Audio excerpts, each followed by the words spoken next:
A alegria no céu é imensa e a alegria também aqui na terra. Santo Tomás de Aquino, que não é um homem de palavras exageradas, de hipérboles, quando fala da divina maternidade de Nossa Senhora, ou seja, do fato de que Nossa Senhora é mãe de Deus, ele diz: a maternidade divina tem como que uma dignidade infinita. Ou seja, a dignidade de Maria é como que infinita. Vamos lembrar bem, infinito é só Deus. Mas Maria é Deus, Padre? Não, mas vamos entender. Por que a igreja chama Maria de Mãe de Deus? A primeira coisa óbvia, vamos lembrar, Deus, na sua natureza divina, não tem pai e não tem mãe, porque ele é eterno. O Pai é eterno, o Filho é eterno, o Espírito Santo é eterno. Se pai e mãe aqui quer dizer origem de quem não existia e passou a existir, então é evidente que isso não existe em Deus. Deus é eterno. E, no entanto, lá no céu, Deus que é um só, Deus é um mistério de amor de um Pai que desde toda a eternidade gera o Filho. O Filho que desde toda a eternidade é gerado. E o Espírito Santo que desde toda a eternidade é o amor deste Pai por esse Filho. Deus é amor porque o Pai é aquele que ama, o Filho é aquele que é amado, o Espírito Santo é o amor entre os dois. Esse é o mistério de amor, do amor eterno. Nós usamos as palavras Pai, as palavras Filho e as palavras Espírito Santo, porque essas palavras foram as palavras usadas por Deus na sua revelação. Mas nós sabemos que essas palavras são limitadas para descrever esse mistério. É um só Deus. Um só Deus de amor. O amante eterno. O amado eterno. E o amor eterno. Meus queridos, se hoje nós olhamos para o mistério da Santíssima Trindade e ficamos atordoados porque nos parece muito difícil de compreender, não se preocupem. No céu, nós iremos contemplar isso. No céu, nós iremos Filho que é gerado na eternidade. O Pai que gera, o Filho que é gerado, e o Espírito Santo que é o amor. A nossa felicidade será contemplar esse mistério. Mais do que isso, nós fomos feitos para isso. O mistério da Santíssima Trindade não é um mistério inútil. Filósofos modernos que moldaram a cultura ocidental nos últimos séculos foram capazes de dizer imensas bobagens. Tem um famoso filósofo chamado Immanuel Kant. Ele morreu em 1804 e é ele quem moldou muito do que nós hoje e a forma como nós pensamos a ciência, como nós pensamos o mundo. Foi ele quem pela primeira vez, começou a pensar num projeto de paz universal e de, portanto, de governo universal, governo mundial. Kant disse assim, que o mistério da Santíssima Trindade é um mistério perfeitamente inútil, ainda mais pelo fato de que dele nós nada compreendemos. Se nós o compreendêssemos, já seria inútil. Mas agora que não o compreendemos, é mais inútil ainda. Vejam o tamanho da blasfêmia. E, no entanto, era um protestante pietista. Pois bem, o mistério da Santíssima Trindade não é inútil, porque ele é a razão pela qual nós nascemos. Nós nascemos para contemplar na eternidade a Trindade. Essa será a nossa felicidade principal. E os demônios, Satanás e os seus demônios, odeiam esse fato, invejam. Satanás nunca viu a Trindade. Os demônios nunca viram a Trindade. E invejam a nós, porque existe um lugar no céu com o nosso nome. Os anjos decaídos, os demônios nos invejam, porque nós iremos nos sentar nos tronos que eram para eles. Nós iremos ver o que eles não veem. Nós iremos gozar da felicidade que eles perderam.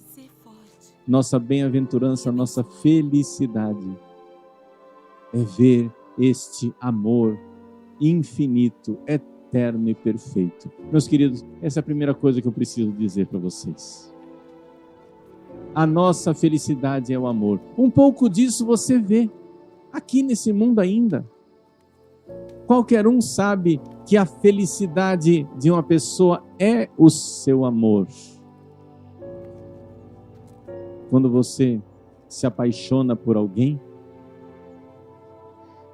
quando você descobriu a pessoa pela qual você está apaixonado, como é que fica?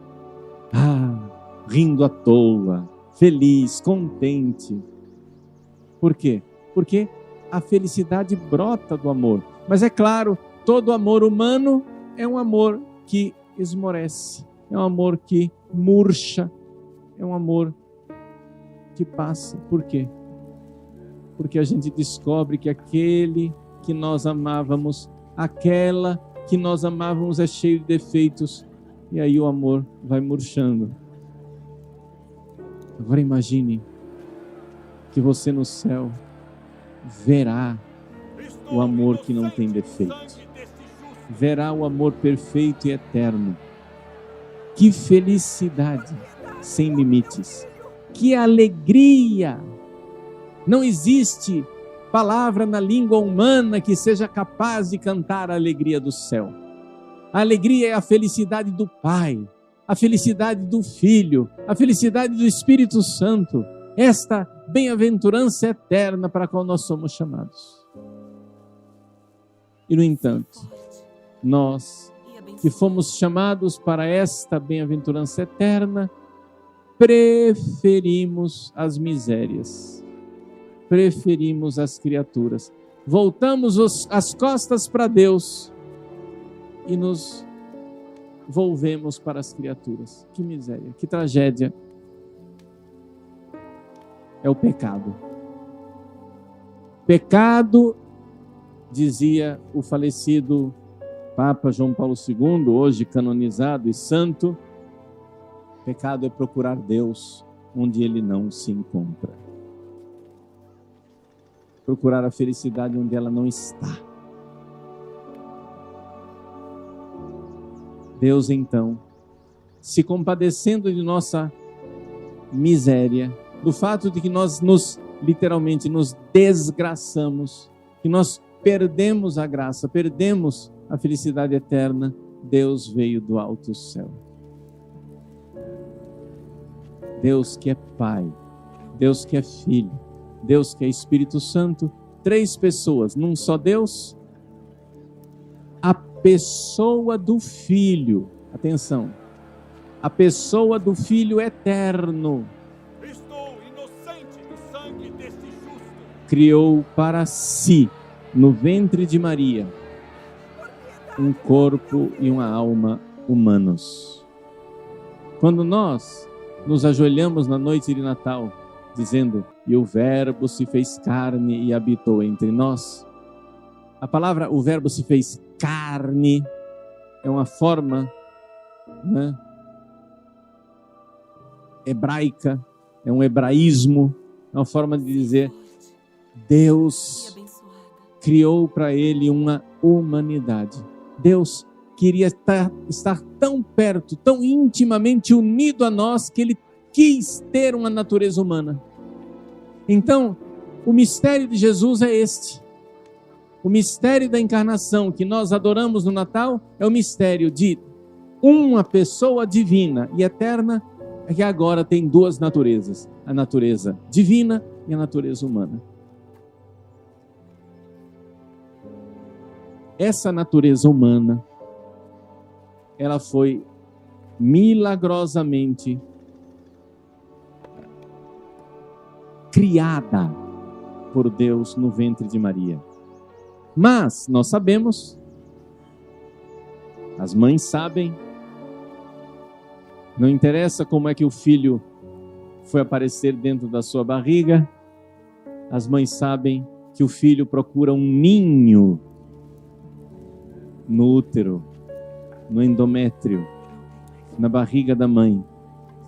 E nesse processo que se chama de nidação, num ninho que Deus encontrou para a sua humanidade, ali existe uma perfeita e íntima ligação entre a mãe e o filho, porque a mãe, ela alimenta o filho com o seu sangue. É isso.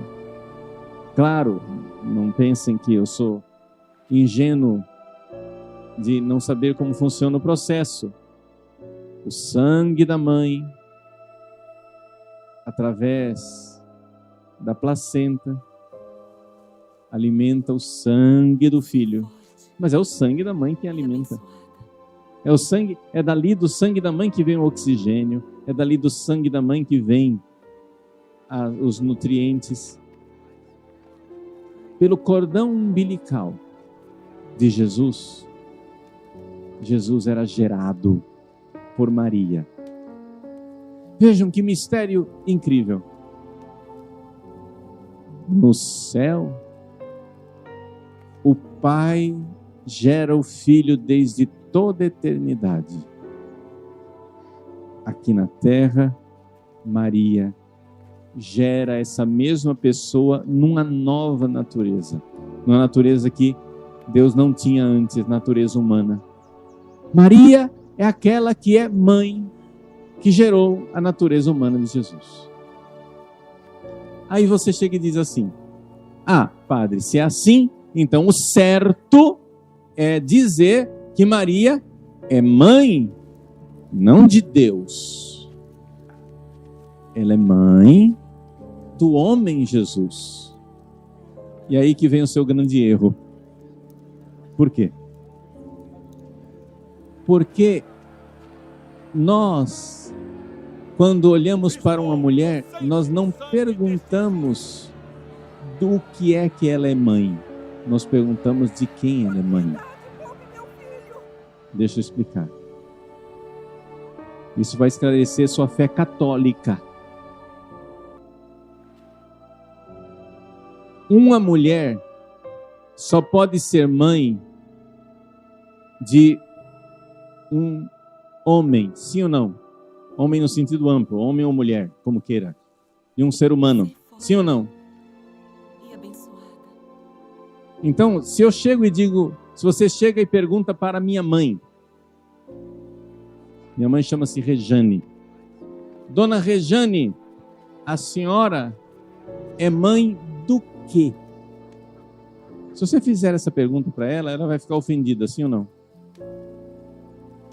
Ela vai ser mãe do quê? De um hipopótamo, de uma baleia, de um mico-leão dourado, de uma lesma, de um piolho? Se ela é humana, ela é mãe de um ser humano, sim ou não? Então, por óbvio, Maria é mãe de um ser humano. Então você não pergunta a nenhuma mulher, ela é mãe do quê? Você pergunta a uma mulher, ela é mãe de quem? E esse quem é uma pessoa divina. Maria, de quem sois mãe? E ela dirá: meu filho é a segunda pessoa da Santíssima Trindade. A pessoa que é meu filho é uma pessoa divina. Em Jesus só existe uma pessoa, a pessoa divina. Na Trindade são 3 pessoas, o Pai, o Filho e o Espírito Santo. É a pessoa do Filho que se encarnou. A pessoa divina. Maria é mãe de um homem, por óbvio, porque uma mulher só pode ser mãe de um homem. Mas quem é seu filho? Unus ex Trinitate, um da Trindade. É uma pessoa divina. Por isso, Santa Maria, Mãe de Deus, rogai por nós, pecadores, agora e na hora de nossa morte. Amém. Ela é mãe de uma pessoa divina. Vejam, meus queridos, qualquer um honra a mãe de um grande homem. E este grande homem quer que sua mãe seja honrada. No Antigo Testamento, quando Salomão, filho de Davi, foi coroado, Davi tinha muitas mulheres e muitos filhos. E Salomão também tinha muitas mulheres e muitos filhos. Ora, ele foi coroado rei. Quem vai ser coroada rainha? Se ele tem muitas mulheres. Vai dar briga, não vai? Então, instalou-se na casa de Davi, ou seja, no reino de Judá, a tradição de que o rei era nomeado junto com a rainha mãe. O rei era coroado, a rainha mãe era coroada. Então, Salomão é entronizado, ele se senta no trono. Quando entra a sua mãe na sala, o rei se levantou, foi até ela, conduziu ela, mandou que trouxesse uma cadeira, que colocasse a cadeira do lado do trono dele, um trono para ela também. Ele se inclinou diante dela e se sentou no trono. A rainha mãe. E é por isso que dali para frente, nas genealogias, as listas de gerações dos reis de Judá, o rei é nomeado junto com a mãe. O rei, filho de tal mãe, porque ela era rainha mãe. Quando o anjo Gabriel anuncia a Nossa Senhora que ela vai ser mãe do Filho de Deus, e ele se sentará no trono de seu pai Davi, ela sabia perfeitamente que ela seria a rainha mãe. É o trono de Davi. A dignidade daquela que é mãe do Filho de Deus. Por isso, meus queridos irmãos, todos os privilégios de Nossa Senhora derivam desse título que nós hoje celebramos. Quando, no ano de 431, no concílio de Éfeso, a igreja proclamou o dogma da maternidade divina de Maria. Ela é mãe de Deus. A igreja disse: nós precisamos chamá-la de mãe de Deus. Porque os hereges nestorianos queriam chamá-la de mãe de Cristo. Em grego, Christotokos, aquela que gerou o Cristo. A igreja imediatamente rejeitou essa ideia. E no concílio de Éfeso proclamou o dogma: ela não é Christotokos, ela é Theotokos, ela é mãe de Deus. É aquela que gerou Deus na sua natureza humana, é claro, mas a pessoa é divina. Jesus é uma pessoa divina, nós não podemos esquecer isso. Jesus não é um homem qualquer, ele é Deus. E Maria é mãe daquele que é Deus. Por isso, para que ela estivesse pronta para essa dignidade, por causa da dignidade da maternidade divina, foi que Deus a preservou no pecado, na Imaculada Conceição. Por causa da dignidade da maternidade divina, foi que Deus fez com que seu filho fosse concebido virginalmente. Olha os mistérios de Nossa Senhora, todos os mistérios de Nossa Senhora vêm do fato de que ela é mãe de Deus. Porque ela é mãe de Deus, é que ele a preservou do pecado. Como pode o sangue de uma pecadora alimentar o sangue do Redentor? O sangue que nos redimiu é o sangue de Cristo na cruz. Como é possível que Deus fizesse o sangue sujo de uma pecadora alimentar o sangue divino que iria nos redimir? Isso seria muito indecente, horrível. Por isso Deus a preservou da mancha do pecado original. Como seria possível que, sendo Deus, Pai de Jesus, ele iria permitir que um homem aqui na terra fosse o instrumento de Jesus vir ao mundo? Não! Por isso Deus então fez com que Maria recebesse a dignidade de uma virgindade. Maria é virgem antes, durante e depois do parto. Quando eu digo virgindade, eu não estou fazendo poesia. Eu estou falando de uma realidade física no corpo da mulher. Fisicamente, a integridade física de Maria foi mantida, mesmo durante o parto. Essa é a fé da igreja.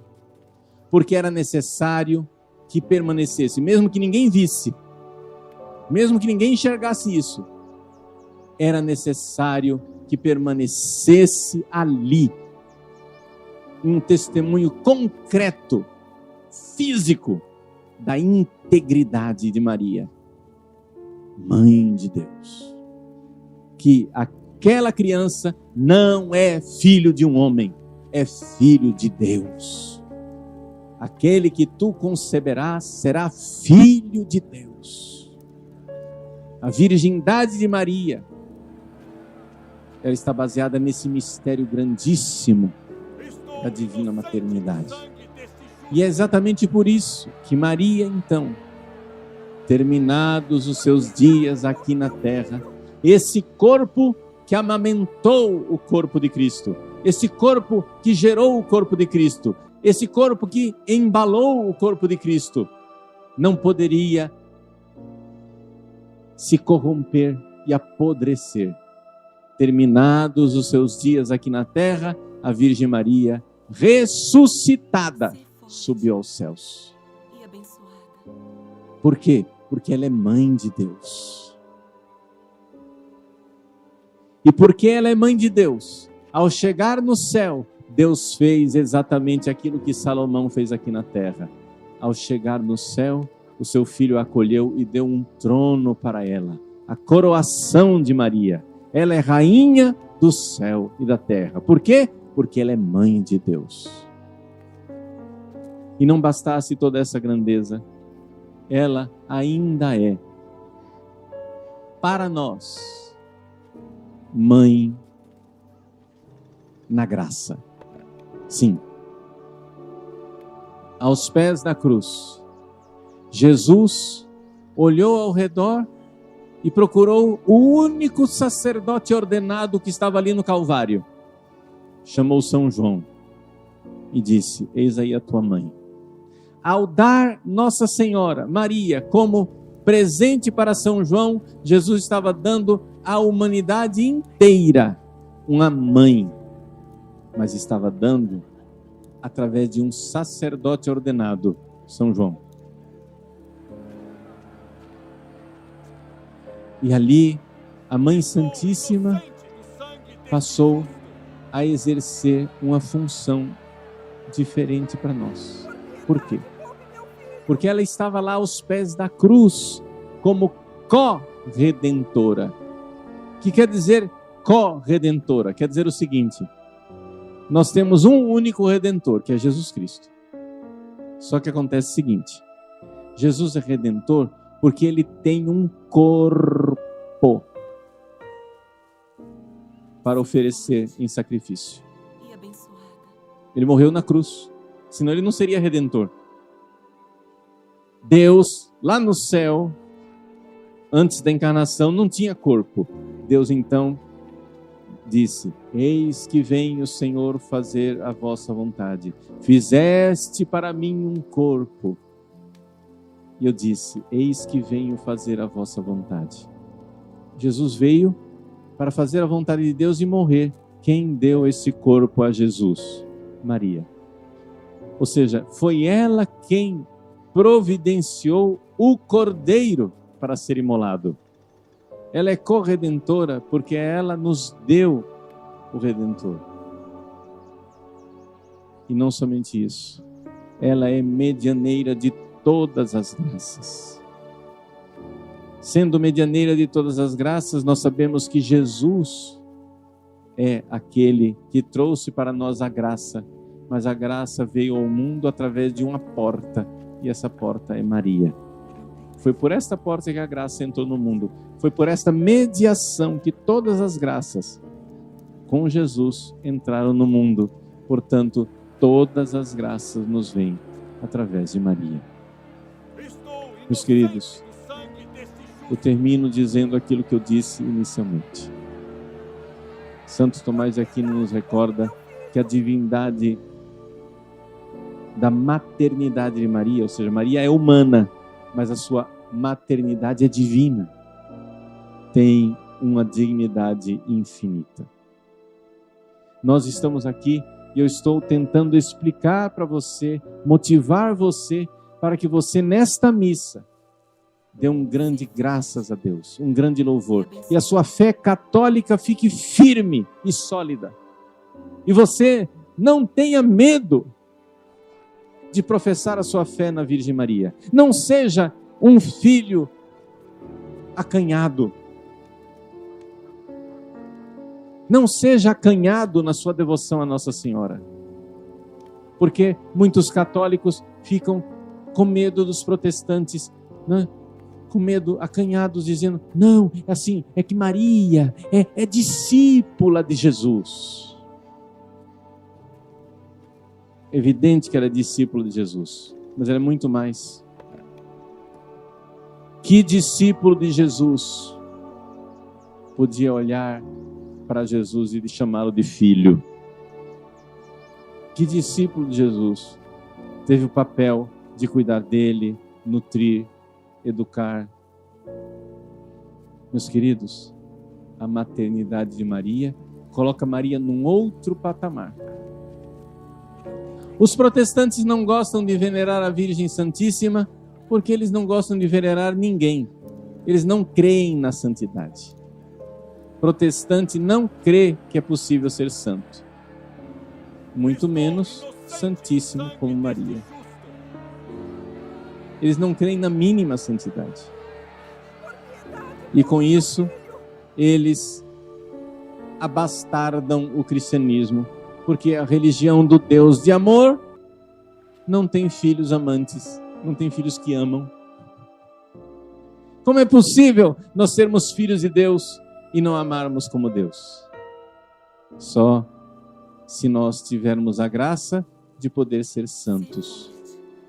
Miseravelmente, nós que aqui estamos ainda não somos santos, mas queremos sê-lo. Cremos na santidade. Cremos que fomos feitos para um grande amor. O amor do Pai, o amor do Filho, o amor do Espírito Santo. E ver que esse amor existiu no coração de Nossa Senhora é para nós fonte de grande alegria. Por isso, nesse início do ano,